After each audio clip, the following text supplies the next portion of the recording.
Hey guys what's up, क्या हाल चाल है। मेरा नाम है अभिनय सिंह और स्वागत है आप सभी का अड्डा 247 में। गाइस तो एक बहुत ही अच्छे टॉपिक ऊपर डिस्कस करने वाले हम लोग, और वो टॉपिक ये है कि क्या सर सिलेबस चेंज हुआ है, जो कि अटकलें लगाई जा रही थी कि सर क्या जनरल इंजीनियरिंग ऐड हुआ है। तो सबसे पहले मैं यहाँ पे आपका ये वाला जो डाउट है इसको क्लियर करना चाहूँगा कि जो जनरल इंजीनियरिंग है ना, क्या सर यहाँ पे जो जनरल इंजीनियरिंग है ये ऐड हुआ है। क्या जनरल इंजीनियरिंग ऐड हुआ है? तो इसका आंसर है बिल्कुल भी नहीं, है ना। जनरल इंजीनियरिंग जैसा ऐसा कुछ भी ऐड नहीं हुआ है। तो यहाँ पे जो हमारा सिलेबस है वो आपका सेम सिलेबस है, सिलेबस के अंदर कोई भी चेंजमेंट नहीं हुआ है, सिविल, इलेक्ट्रिकल, मैकेनिकल तीनों के लिए, ठीक है। तो यहाँ पे जनरल इंजीनियरिंग नामक जो आपका मतलब इल्यूजन चल रहा था ना कि सर इस बार ऐड होगा, इस बार तो नहीं हुआ है, भविष्य में कभी होगा तब देखेंगे।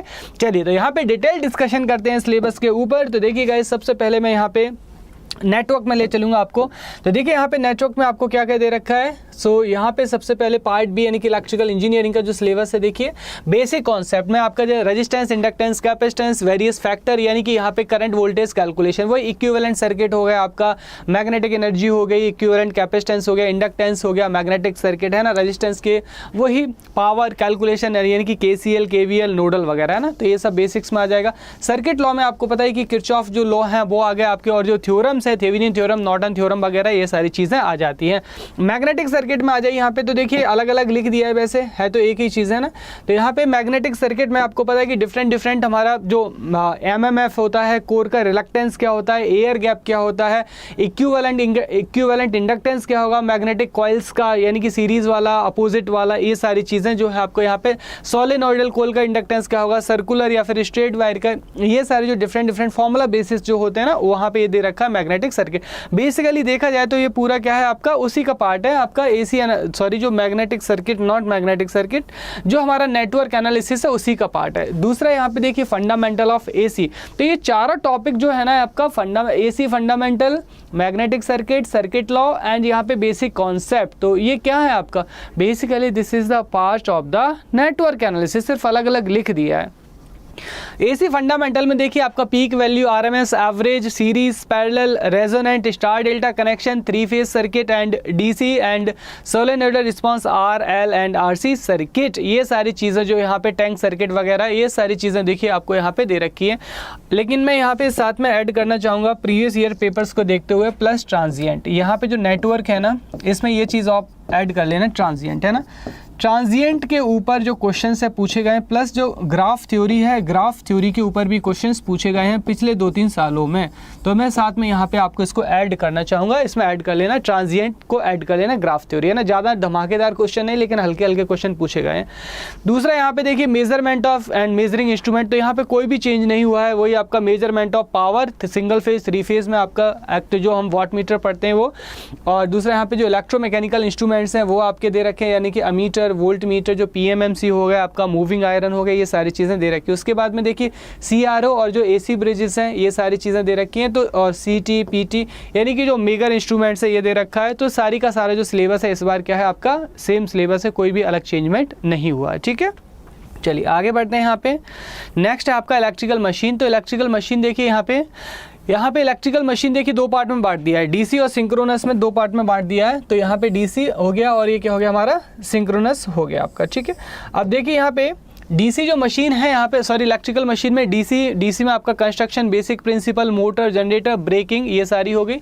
उसके बाद में फिर यहाँ से देखिए आपका क्या स्टार्ट हो जाता है, ट्रांसफार्मर स्टार्ट हो जाता है, single phase and 3 phase transformer, जिसमें construction, open circuit test, short circuit test हो गया, इक्विवेलेंट सर्किट हो गया, पर यूनिट पैरामीटर हो गया, ये सारी चीज़ें आपको दे रखी है। उसके बाद देखिए यहाँ पे जो C पार्ट है इसका, यहाँ पे C पार्ट के अंदर जो इंडक्शन मोटर है इसको डाल दिया गया है। इसमें फिर यहाँ पे आपका जो रोटेटिंग मैग्नेटिक फील्ड है आपका, torque, speed characteristics, equivalent characteristics है ना, और voltage, speed control, frequency variation, torque equations, ये सारी चीज़ें। और इसके यहाँ पे देखिए फ्रैक्शनल किलोवाट है ना, तो fractional kilowatt is nothing but क्या होता है आपका, सिंगल फेज इंडक्शन मोटर, ठीक है। तो फ्रैक्शनल किलोवाट या फिर सिंगल फेज इंडक्शन मोटर एक ही बात होती है। उसके बाद देखिए सिंक्रोनस मशीन को यहाँ पे अलग से रखा गया है, यानी कि सिंक्रोनस मशीन के अंदर मोटर, जनरेटर दोनों आ जाएंगे। तो यहाँ पे जनरेशन इक्वेशन यानी कि वो आपका जो सिलेंड्रिकल जनरेटर हो गया और आपका सेलिएंट पोल हो गया, और यहाँ से active power, reactive power, starting method यानी कि जो हंटिंग होता है आपका, और जो डिफरेंट हमारे स्लिप टेस्ट होगा, XD, XQ, आर्मेचर रिएक्शन, ये सारी चीज़ें इसमें आ जाएंगी। ओके चलिए आगे बढ़ते हैं। यहाँ पे नेक्स्ट देखते हैं पावर सिस्टम को। तो यहाँ पे देखिए पावर सिस्टम ना लिखे इन्होंने क्या लिखा है, जनरेशन, ट्रांसमिशन एंड डिस्ट्रीब्यूशन। तो नथिंग बट ये हमारा क्या है आपका, so this is your power system. तो ये हमारा क्या है, पावर सिस्टम है आपका, ठीक है। तो ये आपका है पावर सिस्टम, जनरेशन, ट्रांसमिशन और डिस्ट्रीब्यूशन। तो यहाँ पे सेम सिलेबस है पहले की तरह। क्या है आपका, देखिए different type of power station, यानी कि आपका थर्मल हो गया, न्यूक्लियर हो गया। हाउएवर यहाँ से क्वेश्चन बहुत ही लेस आते हैं। Load factor, diversity factor, demand factor, ये सारे फॉर्मूला बेसिस चीज़ें हैं। उसके बाद देखिए यहाँ पे टाइप्स ऑफ टैरिफ भी लिखा हुआ है। इसके ऊपर आज तक ही शायद कभी क्वेश्चन एक दो मतलब एक आध साल में 2-3 साल में एक आध क्वेश्चन पूछ लिया। उसके बाद टाइप ऑफ फॉल्ट हो गया आपका, प्रिंसिपल हो गया, यानी कि टाइप ऑफ फॉल्ट में वही आपका single line to ground fault हो गया आपका, और डबल एल फॉल्ट हो गया। उसके बाद switch gear and protection, relay, circuit breaker के यूजेस, ट्रांसमिशन लाइन केबल हो गया, इंसुलेटर्स हो गए, ये सारी चीज़ें यहाँ पे दे रखी हैं, ठीक है।